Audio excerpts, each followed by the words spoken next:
Hi, this is Shakti.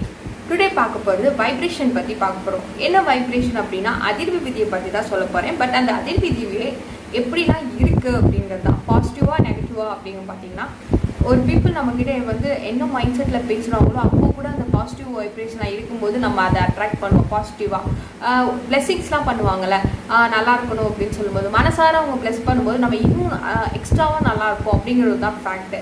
இன்னும் பார்த்தீங்கன்னா ஃபுட்லேயே நமக்கு நிறைய வைப்ரேஷன்ஸ் இருக்குது. ஃபுட்டில் என்ன வைப்ரேஷன் கேட்டிங்கன்னா அது குட் வைஸ் குட் லைஃப்னு ஒரு புக்ஸில் ரொம்ப பியூட்டிஃபுல்லாக சொல்லியிருப்பாங்க. இன்னொரு நாள் அதை பற்றி நான் உங்களுக்கு ப்ரீஃபாக சொல்கிறேன். என்னென்ன ஃபுட்டில் எவ்வளோ வைப்ரேஷனில் இருக்குது, லெவல் இருக்குது அப்படிங்கிறது. ஓகேவா? ஓகே. ஸோ இந்த வைப்ரேஷன் பற்றி சொல்லணும் அப்படின்னா ஆல்வேஸ் வந்து பார்த்தீங்கன்னா பாசிட்டிவாக உங்களால் வைப்ரேஷனில் பாசிட்டிவ் தாட்டில் இருக்க முடியுமானா கண்டிப்பாக முடியாது. அப்போ அந்த பாசிட்டிவ் தாட்டை என்ன மாதிரி பேஸில் நம்ம கொண்டு வரலாம் அப்படின்னு கேட்டிங்கன்னா நமக்கு சரௌண்டிங்கில் உள்ள பிளேசஸ் வச்சு கொண்டு வரலாம். நீங்கள் வளர்க்குற ஒரு சின்ன செடியாக இருக்கலாம். ஸோ அந்த செடிக்கிட்ட நீங்கள் எப்பயுமே பாசிட்டிவான